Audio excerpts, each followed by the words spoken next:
কত মাকে সিজারের জন্য যখন হাসপাতালের বেডে নেওয়া হয় আর ডাক্তার ডেকে বলে ওরে গোলাম রোগীর অবস্থা তেমন ভালো না, একজনকে বাঁচাইতে পারবো, মাকে বাঁচাইতে চাইলে সন্তানকে বাঁচাইতে পারবো না, আর যদি মাকে বাঁচাইতে চাও তাহলে সন্তানকে বাঁচাইতে পারবো না, সন্তানকে বাঁচাইতে চাইলে মাকে বাঁচাইতে পারবো না, একজনকে বাঁচাইতে পারবো।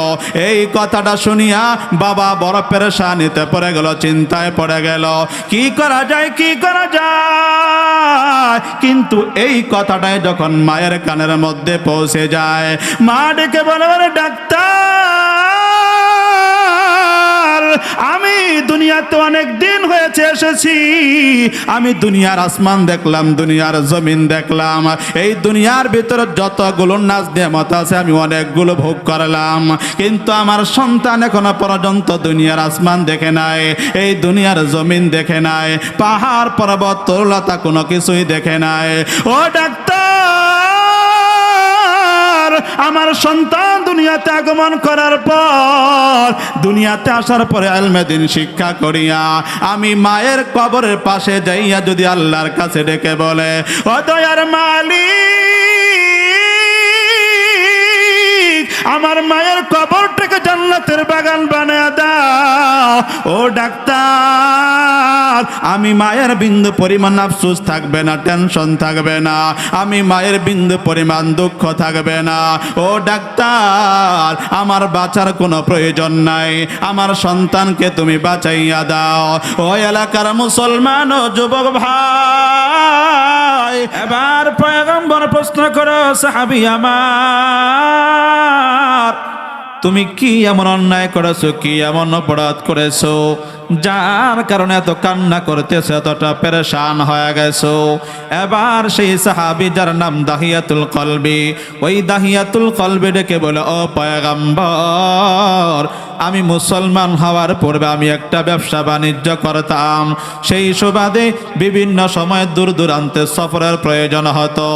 একবার সফর যাওয়ার পূর্বে আমার প্রিয়তমা স্ত্রীকে ডেকে বললাম ও প্রিয়তমা স্ত্রী আমার, তোমার গর্ভে আমার একটা সন্তান রয়েছে, এই সন্তানের প্রতি খুব বেশি যত্নশীল থাকবা, খুব বেশি খেয়াল রাখবা। ও বিবি আমার এই সন্তানটা যদি পুত্র সন্তান হয় তাহলে আমার আদর্শ দিয়া বড় বানাইবা, তার প্রতি খুব বেশি খেয়াল রাখবা, খুব বেশি যত্নশীল থাকবা। ও বিবি আমার আর যদি এই সন্তানটা কন্যা সন্তান হয় তাকে বাঁচিয়ে রাখার প্রয়োজন নাই, তাকে জীবন্ত পুঁতে ফেলবা। ও মুসলমান আল্লাহর গোলাম এই কথাটা বলিয়া দাহিয়াতুল কলবি সফরের উদ্দেশ্যে রওনা হয়ে গেল। কিছুদিন পর দাহিয়ার স্ত্রী একটা কন্যা সন্তান প্রসব করলো। ওই কন্যা সন্তানের চেহারার ভিতরে এত মায়া, এত মায়া, মায়াবী চেহারাটা দেখিয়া মার কলিজা বড় ঠান্ডা হয়ে গেল, অন্তরটা বড় শীতল হয়ে গেল। এবার ওই স্বামীর দেওয়া অঙ্গীকারটা ভুলিয়া যাইয়া এবার সন্তানকে আস্তে আস্তে আস্তে লালন পালন করতে শুরু করলো। ওই এলাকার মুসলমান ও যুবক ভাই, পৃথিবীতে এমন কোন মা নাই যেই মা নিজের সন্তানকে পুঁতে ফেলবে, এমন কোন মা নাই যেই সন্তান নিজের সন্তানকে জীবন্ত মেরে ফেলবে, এমন কোন মা পৃথিবীতে নাই, ঠিক কিনা? দাহিয়ার স্ত্রী এই কন্যা সন্তানকে ধীরে ধীরে ধীরে ধীরে লালন পালন করতে শুরু করলো। এই সন্তানের বয়স যখন ৬-৭ বছর হয়ে গেল, এবার ওই দাহিয়াতুল কলবি ওই সফর থেকে বাড়িতে ফিরে আসলেন। ফিরে আসার পর খুব সুন্দর ভালো ভালো রান্না করে যখন খাওয়াইলেন, খাওয়ানোর পর এবার দাহিয়াতুল কলবি আবার বিছানার মধ্যে ঘুমানোর জন্য যখন যায়, ও মুসলমান আল্লাহর গোলাম দাহিয়া নবীজি বর্ণনা করে ডেকে বলো, পয়গম্বর, আমি যখন ঘুমানোর জন্য বিছানার ভিতরে গেলাম, আমি দেখলাম ফুটন্ত একটা গোলাপ যেন সেই জায়গার ভিতরে পড়ে আছে। ও পয়গম্বর, ওই কন্যা সন্তানটা যখন বুঝতে পারলো আমি বাবা সেই ঘরের ভিতরে প্রবেশ করেছি, এবার তড়িঘড়ি করে ওই কন্যা সন্তানটা উঠে পড়লো, আমার গলার ভিতরে পাঞ্জায় ধরলো আর ডেকে বলে, আরে আব্বু, কতদিন হয়ে গেল তোমার দেখা পাই না, কতজনের বাবাকে দেখতে পায় কিন্তু তোমার দেখা তো কোনোদিন মিলল না। ও বাবা, এতদিন পর্যন্ত আমাকে রেখে কোথায় চলে গেছো? এইভাবে যখন সুন্দর সুন্দর করে মোহাব্বত করে ভালোবেসে কথাগুলো বলল, ওই দাগিয়াতুল কলবি ডেকে বলে, ও পয়গম্বর, এত সুন্দর আদর যখন করলো, যত্ন আমাকে করলো, আমি মনে মনে সিদ্ধান্ত নিয়ে নিলাম এই জামানার সমস্ত মানুষেরা কন্যা সন্তানকে জীবন্ত পুঁতে ফেলে, কিন্তু না না, আমার কন্যাকে আমি জীবন্ত পুঁতে ফেলবো না, আমার কন্যাকে আমি সুন্দর সুন্দর করে আদর করে যত্ন করে মানুষ বানাইব। এবার ওই দাগিয়াতুল কলবি নিজের সন্তানটাকে ধীরে ধীরে ধীরে দেখুন লালন পালন করতে শুরু করলো। এবার ওই দাগিয়াতুল কলবি দোকানের ভিতরে যায়, কিছু মানুষ বারবার শুধু তিরস্কার করে ঠাট্টা মস্করা করে। এই ঠাট্টা মস্করা করার কারণে দাগিয়াতুল কলবি মনে মনে আবার সিদ্ধান্তটা চেঞ্জ করে ফেললো যে এই কন্যা সন্তানের কারণে আমাকে এত লাঞ্ছনা এত সহ্য করা লাগতেছে, মানুষগুলো এত তিরস্কার করতেছে, না না, আমার সন্তানকে আমি আর রাখবো না, আর রাখবো না। এই চিন্তায় সিদ্ধান্ত নিয়া দাগিয়াতুল কলবি একদিন বিবির কাছে গিয়া ডেকে বলে, ও বিবি আমার সন্তানটাকে সুন্দর করে সাজায়া দাও, বহুদিন হয়ে গেল আমি আমার শ্বশুর বাড়িতে যাই না, তাকে নিয়া আমি তার নানার বাড়িতে বেড়াইতে যাইব। এবার মাও খুশি, মেয়েটাও খুশি, আর ডেকে বলো, স্বামী আমার, কত মানুষ এখন বাবা মেয়েকে পুঁতে ফেলে, মেরে ফেলে, তুমি তো আমার সন্তানটাকে কন্যাকে খুব মোহাব্বত করো, ভালোবাসো। এই কথা বলিয়া মাও খুশি, মেয়েটাও খুশি, দীর্ঘদিন পরে বাবার সাথে আবার নানুর বাড়িতে যাইব। এবার সুন্দর করে সাজাইয়া ওই দাগিয়াতুল কলবি রওনা হয়ে গেল। কিছু দূর যাওয়ার পর দাগিয়াতুল কলবি এবার যখন মরুভূমির প্রান্তর দিয়া হাঁটতেছে, পিছন থেকে মেয়ে ডেকে বলে, আরে আব্বু, আমার আম্মুর সঙ্গে আমি অনেকবার নানুর বাড়িতে গিয়েছি, কিন্তু এই রাস্তা দিয়ে তো কোনোদিন যাই নাই, তুমি আমাকে কোথায় নিয়ে যাও, কোথায় নিয়ে যাও? দাগিয়াতুল কলবি কোনো উত্তর নেই, কোনো জবাব নাই।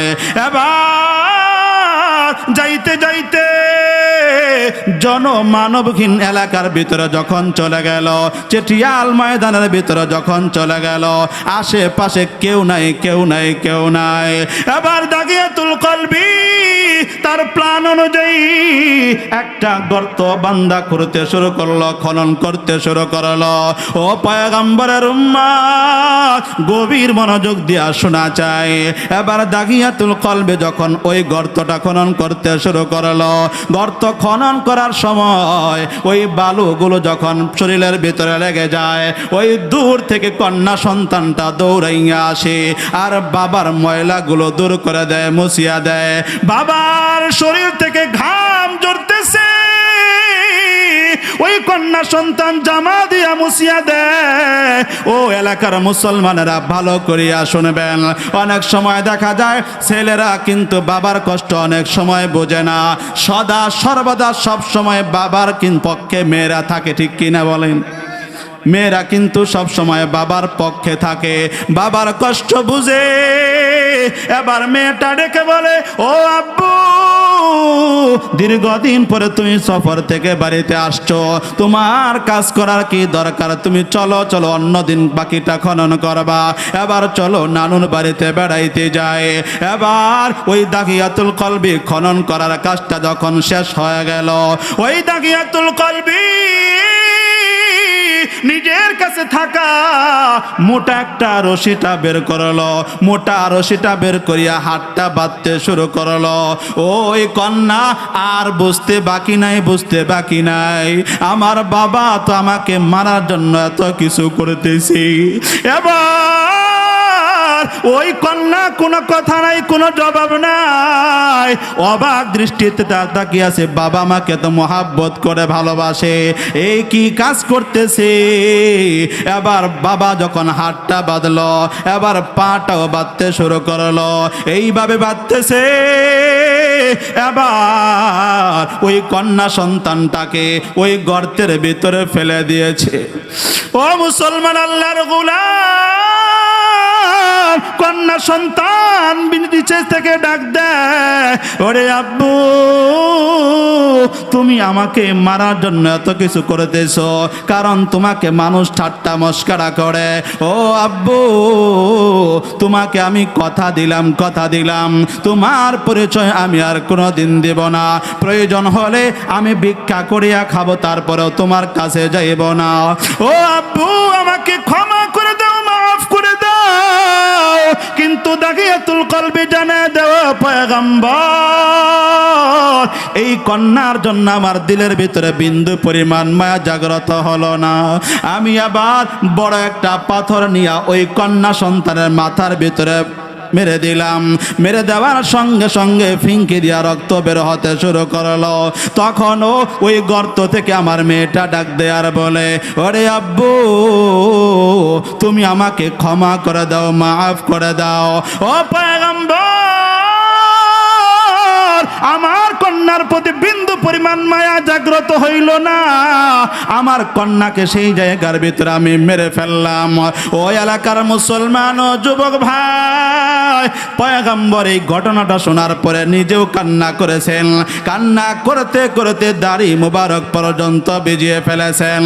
আর ডেকে বলে, ও দাহিয়া, তুই এত পাষাণ কেমনে হইলি, তুই এত পাষাণ কেমনে হইলি। ও মুসলমান, আল্লাহর গোলাম, এই ঘটনার মাধ্যমে আমি আপনাদেরকে বোঝাইতে চাইলাম, ইসলাম আসার পূর্বে নারীর কোনো মর্যাদা ছিল না, নারীর কোনো অধিকার ছিল না।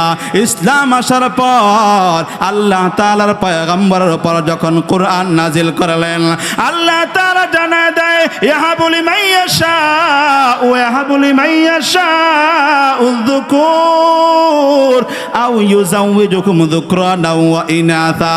আল্লাহ ডেকে বলো, পয়গম্বর, ছেলে দেওয়ার মালিক আমি আল্লাহ, মেয়ে দেওয়ার মালিক আল্লাহ। শুধু তাই নয়, কাউকে ছেলে দেয়, কাউকে মেয়ে দেয়, আবার কাউকে ছেলে মেয়ে উভয়টাই দেয়, আবার কাউকে ছেলেও দেই না, মেয়েও দেই না, বন্দা বানায় রাখি। ও গোপালপুরের মুসলমান, একটা জবান বন্ধ রাখা যাবে না। সন্তান দেওয়ার মালিক একমাত্র কে? আর জুড়ে বলেন কে? ইন্নাল্লাহা আলিমুন কাদির।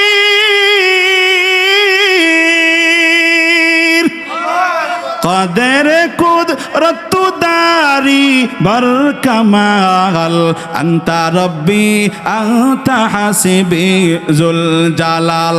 তুহি কাদের জালিলুল্লাহ জাহাদার, বাহারে হালে তুহি মেরা নেগাহাদার। ক্ষমতা কার?